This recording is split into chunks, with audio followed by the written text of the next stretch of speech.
আচ্ছা, আরেকটা হচ্ছে কি প্রেস রিলিজ। প্রেস রিলিজ কি বিষয়? সেটা হচ্ছে এটা নিয়ে আমি স্পেসিফিকলি সাজেস্ট করব ইউটিউবে বা আর্টিকেল গুগল এসে ভালো ভালো আর্টিকেল গুলো পড়তে। ঠিক আছে, আমার যতটুকু এক্সপিরিয়েন্স, কখনো আমি হারো নিয়ে কাজ করিনি। ঠিক আছে, কারণ হচ্ছে হারো নিয়ে কাজ করার জন্য অনেক এক্সপিরিয়েন্সের প্রয়োজন পড়ে, অনেক নলেজ লাগে আর স্কিল লাগে ইংলিশে ভালো। কারণ হচ্ছে এখানে রিপোর্টারদের সাথে সম্পর্ক তৈরি করতে হয়।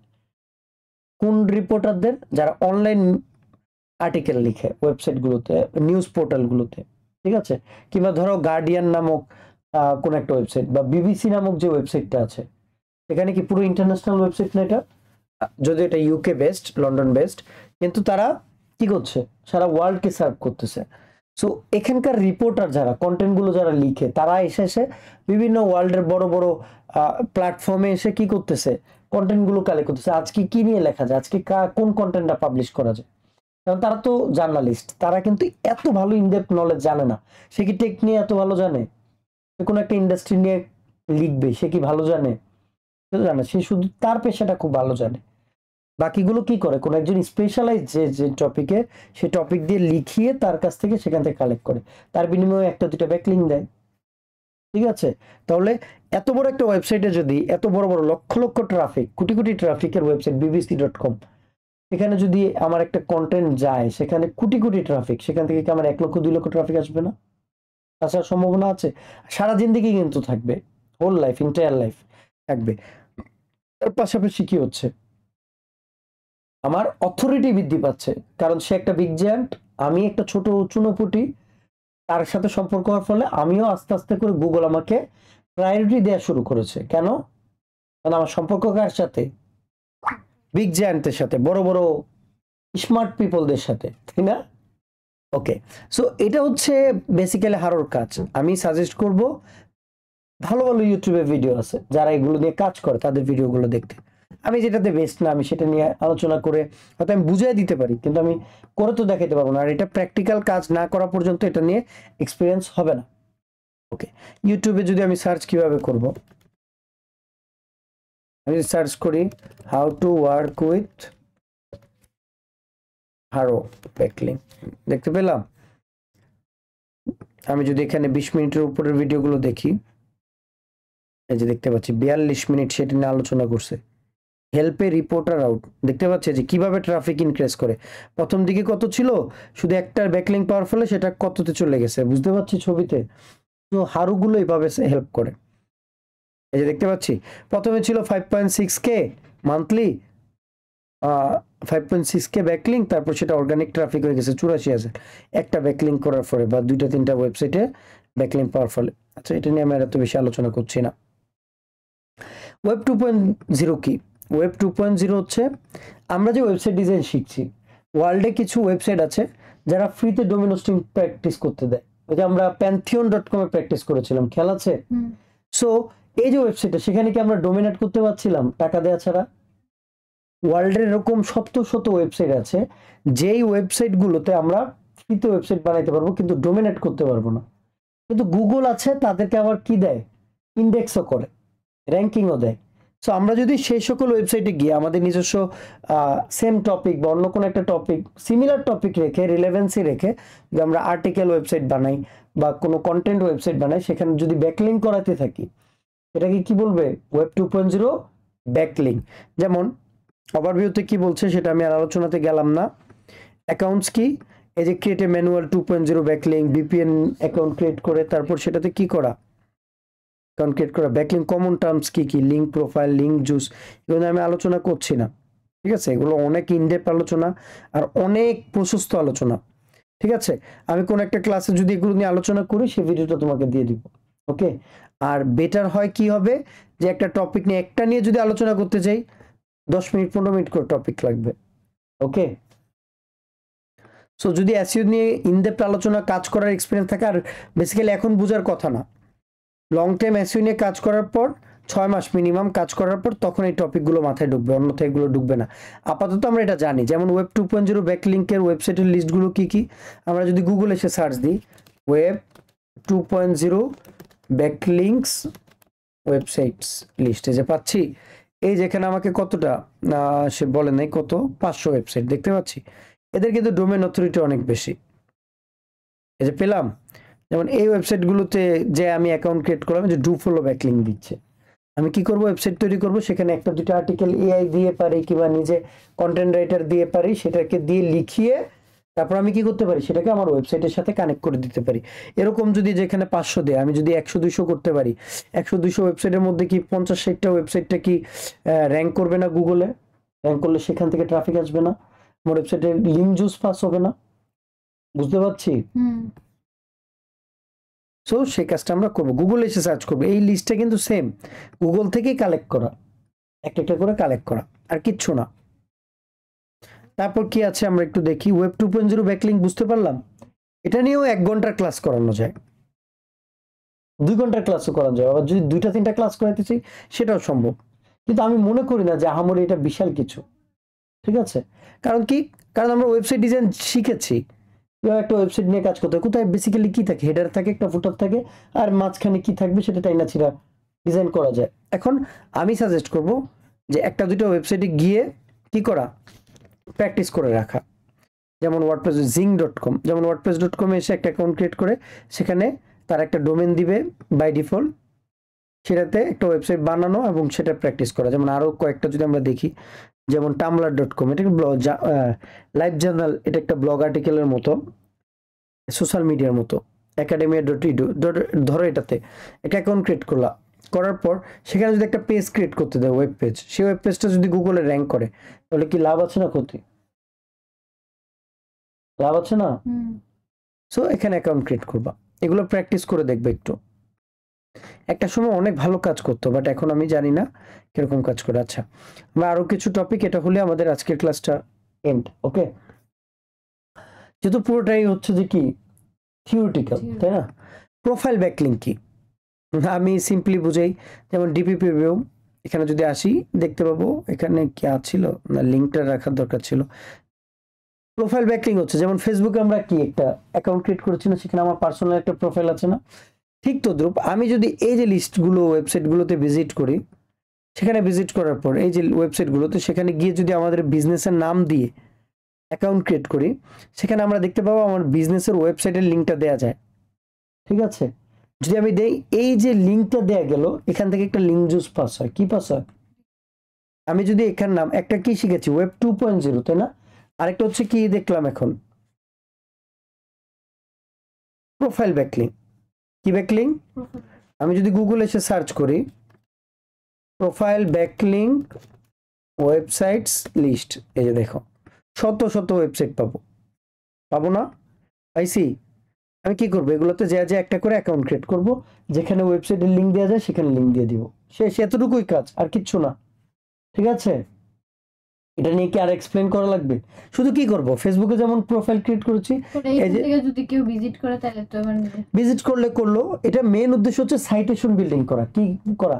সাইটেশন মূলত হচ্ছে যে গুগলকে বোঝানো যে আমরা একটা ওয়েল নোন কোম্পানি, আমরা এটা নিয়ে কাজ করি। গুগলের বিভিন্ন জায়গায়, ওয়ার্ল্ডের বিভিন্ন ওয়েব জায়গায় আমাদের ওয়েবসাইটকে ফিচার করে, আমাদের ওয়েবসাইটের ইনফরমেশন গুলো আছে। ওকে, তো গুগল তখন এটাকে একটা ভ্যালু দিবে, সাইটেশন বলা হয় এটাকে। Clear concept? এখন ধরো আজকে আমি কি কিনতে গেলাম, ধরো একটা শাড়ি কিনতে গেলাম, ঠিক আছে? সো আমি আড়ং থেকে উত্তরাতে সবসময় আমি আড়ং থেকে শাড়ি কিনি। আমি সেম শাড়ি যদি আমি আরো কিনতে চাই, ধর আমি ধানমন্ডিতে গেলাম, সেখানে যদি আমি আড়ং না পাই, তাহলে কি আড়ং এর থেকে আমি কিনতে পারবো? নাকি আমি আড়ং কেনার জন্য আমি আবার উত্তরাতে আসবো? যদি গুলশানে একটা থাকে, বনানীতে একটা থাকে, বেটার না? ঠিক তদ্রুপ আমাদের অ্যাকাউন্ট যদি বিভিন্ন জায়গায় থাকে, এতে করে কি দেয়, কাস্টমারকে বা গুগলকে স্মরণ করিয়ে দেয় আমাদের ওয়েবসাইটটা বেটার। ঠিক আছে? বুঝতে পারছি না বুঝিনি? বুঝতেছি। ওকে, ক্লিয়ার। সো প্রোফাইল ব্যাকলিং হচ্ছে কি, নাম লিখে সার্চ করে লিস্ট বের করা, সেখানে কি অ্যাকাউন্ট ক্রিয়েট করা। নামের উপরেই বোঝা যায় প্রোফাইল ব্যাকলিং, আর কিচ্ছু না। আর ওয়েব 2.0 কি, ওয়েবসাইট তৈরি করা। ওকে, তারপর কি আছে, গুগল স্ট্যাকিং বাদ, ব্লগ কমেন্টিং। বিভিন্ন ওয়েবসাইট যেখানে ব্লগ আর্টিকেল লেখা আছে, ওয়েব পেজগুলোতে ভিজিট করে করে ব্লগ করার, কমেন্ট করার জায়গা থাকলে, যেমন ফেসবুকে কি করি, কমেন্ট করতে পারি না? ঠিক তদ্রুপ সেখানে কমেন্টের মধ্যে একটা ওয়েবসাইটের লিঙ্ক দিয়ে দিলাম, শেষ, আমার ওয়েবসাইটের লিঙ্ক। এই যে কমেন্টগুলো করা, এগুলো কিন্তু কি থাকে, পাবলিকলি থাকে, থাকে না? কমেন্টগুলো পাবলিশ হয় না? থাকলে সেখান থেকে গুগল একটা কি দেয়, বেনিফিট দেয়। আমি এগুলো নিয়ে আলোচনা করছি না, অনেক কিছু আলোচনা করা যায়, 3-4 ঘন্টা আলোচনা করা যায়, অলরেডি ক্লাসের মধ্যে করেছিও। ওকে, আর আমি এত এক্সপ্লেন করছি না আপাতত। এই যেমন ডিসকাসের একটা ওয়েবসাইট দেখেন, ডিসকাস। সো এটা একটা কমেন্টিং প্ল্যাটফর্ম, এই যে দেখতে পাচ্ছি, এই যে কমেন্ট, মানুষ রিপ্লাই দিচ্ছে। এখানে যদি একটা ওয়েবসাইটের লিঙ্ক দিয়ে দেয়, এটা কি পাবলিক হচ্ছে না? এতে করে কি হচ্ছে, মানুষজন এটা দেখতেছে, কেন ওয়েবসাইটের লিঙ্কটা দিল, ক্লিক করলো, ভিজিট করলো, ট্রাফিক পেলো না? আবার একটা গুগল কি পেলো, সাইটেশন দিল। বুঝলাম। ব্লগ কমেন্টিং কি, কমেন্ট করা। ফোরাম পোস্টিং, ফোরাম ওয়েবসাইট আছে, যেমন আমরা একটা ক্লাসে দেখবো, এই যেখানে সোশ্যাল মিডিয়া বিভিন্ন ফোরাম নিয়ে কাজ করব, ঠিক আছে? সোশ্যাল মিডিয়া মার্কেটিং যখন করব, ওকে, অর্গানিক মার্কেটিং, তখন আমরা এটা নিয়ে আলোচনা করব, যেখানে আমরা দেখব কি কিভাবে ফোরামগুলোতে পোস্টিং করা হয়। পোস্টিং মানে কি, ফেসবুকে যেমন পোস্ট পাবলিশ করা হয়, ফোরামগুলোতে পোস্ট করা হয়। এর দ্বারা কি হয়, কিওয়ার্ডগুলো র্যাঙ্ক করে এবং সেখান থেকে ট্রাফিক আসে। বুঝছি। আমি যদি গুগলে এসে সার্চ করি 200 ফোরাম ওয়েবসাইটস, পাওয়া গেল 200 ফোরাম সাবমিশন সাইট। হ্যাঁ, সেখানে অ্যাকাউন্ট ক্রিয়েট করব এবং সেখানে আর্টিকেল দিব, ছোট ছোট ছোট ছোট, কোনো একটা টপিক নিয়ে আলোচনা করব। যে যেমন মেয়েরা আলোচনা করে, আমেরিকান রেডিটে গিয়ে আলোচনা করে কি মেয়েরা, যে আইলাইনার না কি বলে এটাকে, চোখে আইলাইনার কি লাল আইলাইনার ভালো নাকি নীল আইলাইনার ভালো নাকি কালোটা ভালো। এই যে মেয়েরা একটা পোস্ট করলো, এই যে হাজার হাজার মেয়েরা বিভিন্ন ছবি দিচ্ছে, বলছে আমার কাছে এটা ভালো লাগে, আমাকে দেখতে এটা ভালো লাগতেছে কিনা। এই যে একটা তাদের মধ্যে সম্পর্ক তৈরি হচ্ছে। এর দ্বারা কি হচ্ছে, বিভিন্ন ওয়েবসাইটের লিঙ্ক যদি প্রোভাইড করা হয়, মানুষজন ক্লিক করে, তাই না? গুগলও সেখান থেকে একটা সাইটেশন পায়। সোশ্যাল বুকমার্ক কিন্তু আমরা বুঝি, ফেসবুক, ইনস্টাগ্রাম, টুইটার, যত ধরনের সোশ্যাল মিডিয়া আছে, যেমন অল সোশ্যাল মিডিয়া লিঙ্কস, মানে কি ওয়ার্ল্ডের যত লিঙ্কস আছে, সোশ্যাল মিডিয়া সাইট আছে, সবগুলোতে আমার অ্যাকাউন্ট থাকতে হবে। ঠিক আছে, আমার অ্যাকাউন্ট বলতে কি, আমার বিজনেসের নামে একটা অ্যাকাউন্ট, একটা প্রোফাইল থাকতে হবে, বিজনেসের প্রোফাইল দিয়ে, তখন গুগল একটা এটাতে কি দিবে, প্রায়োরিটি দিবে। এগুলো কি আলোচনা করার দরকার আছে। ইমেজ সাবমিশন কি, ইমেজ সাবমিশন হচ্ছে যেমন পিন্টারেস্ট নামক একটা ওয়েবসাইট আছে, আমরা যদি একটু ভিজিট করি দেখতে পাবো।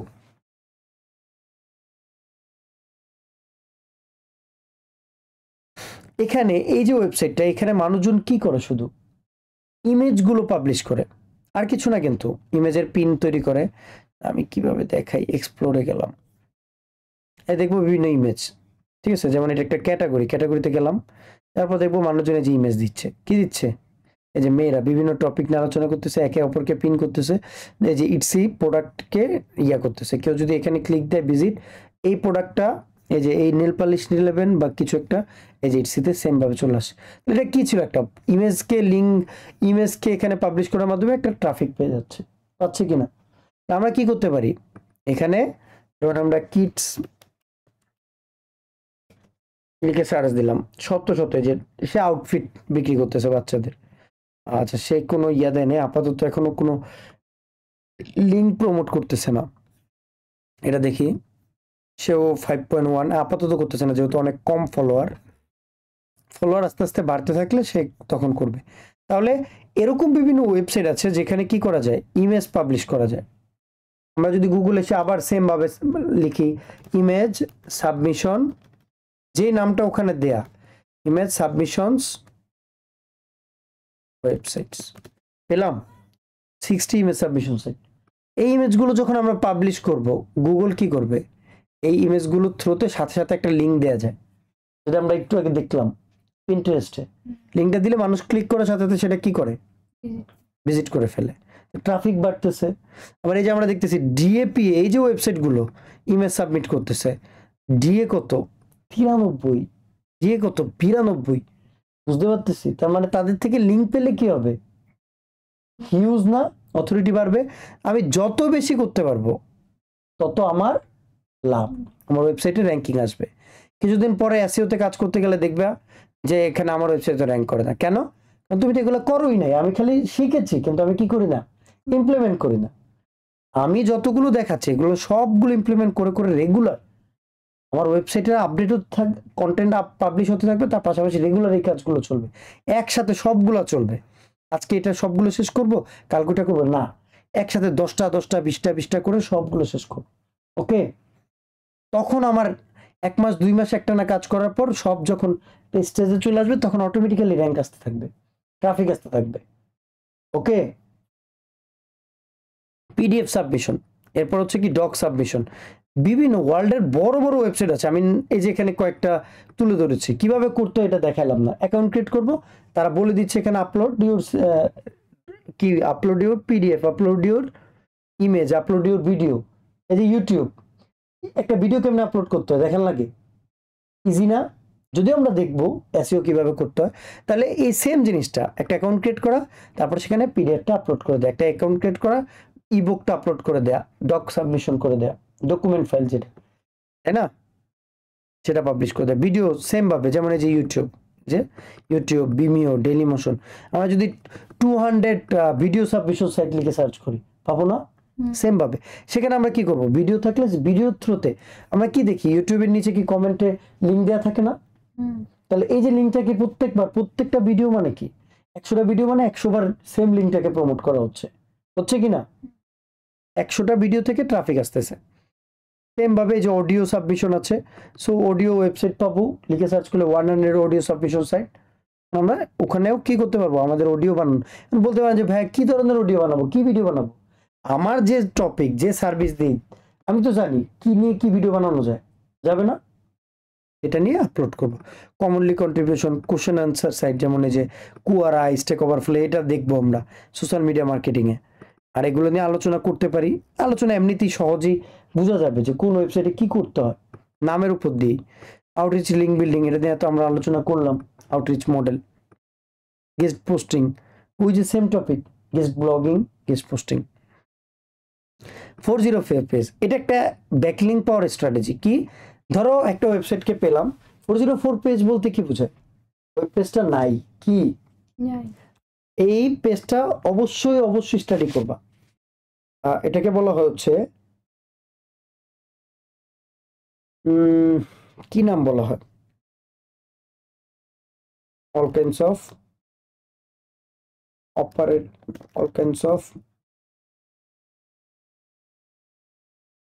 আচ্ছা অপারেটরই লিখি, যেহেতু মাথায় আসতেছে না। লাইক 404 অপারেটর না, এটাকে কি যেন একটা পেজ বললে, এগুলোকে বলে ডিফারেন্ট বিটুইন, এত না,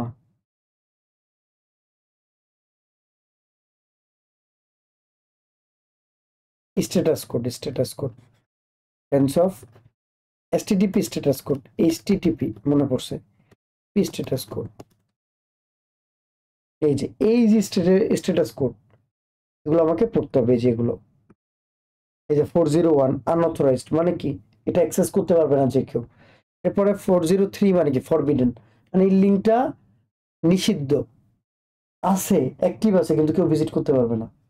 আর আগেটা কি ছিল, আনঅথরাইজড, অ্যাক্সেসই নেই কারো কাছে, যার অ্যাক্সেস আছে সে পারবে, কিন্তু আর এটা ফরবিডেন মানে কি, কেউই পারবে না। 405 মানে কি, মেথড নট অ্যালাউ, মানে এটা অ্যাক্সেস পাঠাইছে এডিট করার, কিন্তু তার এডিট অ্যাক্সেস নাই, তাহলে সেই পেজটা দেখতে পাবে না। 406 408 সেম ভাবে গন, 401 প্রসিডিং ফেল্ড।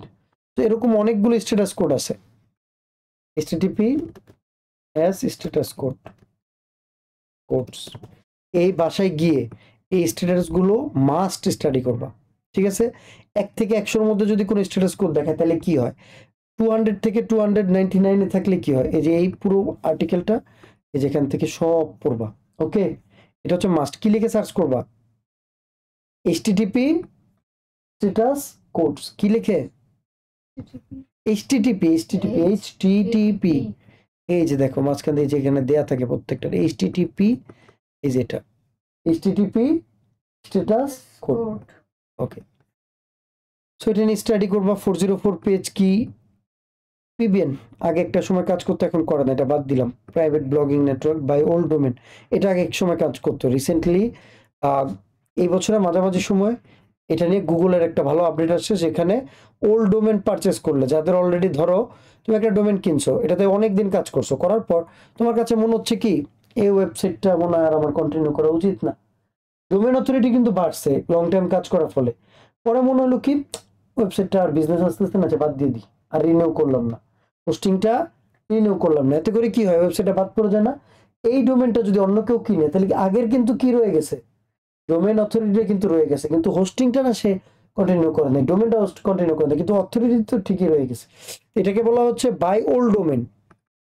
সেই ডোমেনটা যদি আমি কিনতে পারি তাহলে আমার কি হবে, আগের অথরিটিটা অটোমেটিক পেয়ে যাচ্ছি। আমি যদি এখন ভালো কাজ করি ওই অথরিটি আরো ডে বাই ডে আপডেট হতে থাকবে, এতে করে আমার কি হবে, ওয়েবসাইটটা দ্রুত র্যাঙ্ক করবে। ওকে, আচ্ছা, এই যে এখানে বলা আছে important matrix, domain authority, page authority, message trust flow, citation flow, এগুলো বিভিন্ন টপিক দেওয়া আছে। এরপর হচ্ছে ডোমেন হিস্টোরি, এগুলো পড়বা, ঠিক আছে। এরপর হচ্ছে ব্যাকলিং ট্র্যাকিং। এই যে আমরা এত এত কিছু দেখলাম যে ব্যাকলিং বিভিন্ন জায়গা থেকে কালেক্ট করব, বিভিন্ন ওয়েতে কালেক্ট করব, তাহলে এই যে কালেক্টগুলো করব, কালেক্ট করার পর আমাদের একটা ট্র্যাকিং থাকা লাগবে না, কোথায় কোথায় কবে করছি, কোন ওয়েবসাইটে করছি, সব ট্র্যাকিং এই শিটটার মধ্যে থাকবে। যে মান্থ, এরকম একটা শিট নিজের মতো তৈরি করা যায়, কোন মাসে করছি, কতটা, কোন কিওয়ার্ডের উপর বেস করে করছি, কোন নেম কি দিছি, ওয়েবসাইটের লিঙ্ক কি হবে, পেজটা কি হবে, ল্যান্ডিং পেজ। তারপর অপরচুনিটি টাইটেল, কি টাইটেল দিয়ে আমরা কোন পেজের উপর ভিত্তি করে আমরা কি করতে পারি, ব্যাকলিং পাইতে পারি। অপরচুনিটি লিঙ্ক, কোন পেজ থেকে আমরা পাইতে পারি, অপরচুনিটি আছে যে তাকে যদি আমি বুঝাইতে পারি তাহলে আমি কি করতে পারি, এখানে একটা ব্যাকলিং পাইতে পারি ইন ফিউচার। তারপর কি আছে, এই যে লিঙ্ক টাইপ, কি ধরনের লিঙ্ক আমরা দেখি, যে আমরা কিন্তু বলেছিলাম দুই ধরনের, একটা হচ্ছে ডু ফলো, একটা নো ফলো। খেয়াল আছে, ডু ফলো ট্যাগ মানে কি, লিঙ্ক জুস পাস করে, আর নো ফলো মানে কি, যেখানে কোনো লিঙ্ক জুস দিচ্ছে না।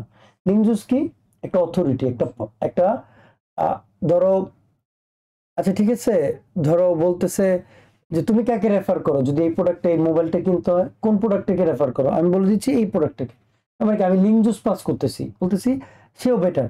যদি বলে আচ্ছা ঠিক আছে আমি তো এই সার্ভিসটা দিই না, তুমি চাইলে ওর কাছ থেকে এই সার্ভিসটা নিতে পারো, এর দ্বারা কি হচ্ছে, রেফার করে দিচ্ছি, লিঙ্ক জুস পাস হচ্ছে। আমি যদি বলি নো ফলো, অ্যাট্রিবিউটের মধ্যে আমি দেখাইছিলাম, বলে দিই যে নো ফলো, তার মানে কি, ভাই আমি জানি না, আপনার যার কাছে ভালো লাগে কিনে নেন, এটা হচ্ছে কি, নো ফলো। গুগলকে বলছি তুমি এটাকে ফলো করিও না, এদেরকে লিঙ্ক জুস দিও না। ওকে, আচ্ছা, এই ছিল হচ্ছে যে total of page SEO class. তাহলে আমরা কি কি দেখলাম, এক পলকে দেখি। অফ পেজ এসইওতে আমরা লোকাল সাইটেশন কি করব, দ্বিতীয়ত আমরা ওয়েব 2.0 করব, আর হচ্ছে প্রোফাইল ব্যাকলিং, এখানে অনেক কিছু ছিল সেগুলো আমরা দেখলাম, এগুলো আমরা করব। ওকে, ইন ফিউচার তাহলে আমাদের কি করবে, আর পাশাপাশি আমরা গেস্ট ব্লগিং করার চেষ্টা করব, কারণ এখানে অনেক কস্টিং লাগে। ইন ফিউচার কোন একটা টিমের সাথে কাজ করলে আইডিয়াগুলো, কনসেপ্টগুলো ক্লিয়ার হচ্ছে। এখন হয়তো সবকিছু মাথার উপর দিয়ে গেছে, কাজ না করা পর্যন্ত কারোর সাথে লং টাইম এগুলো মাথার উপর দিয়ে যাবে, সবকিছু আসারের গল্প। ওকে, ঠিক আছে।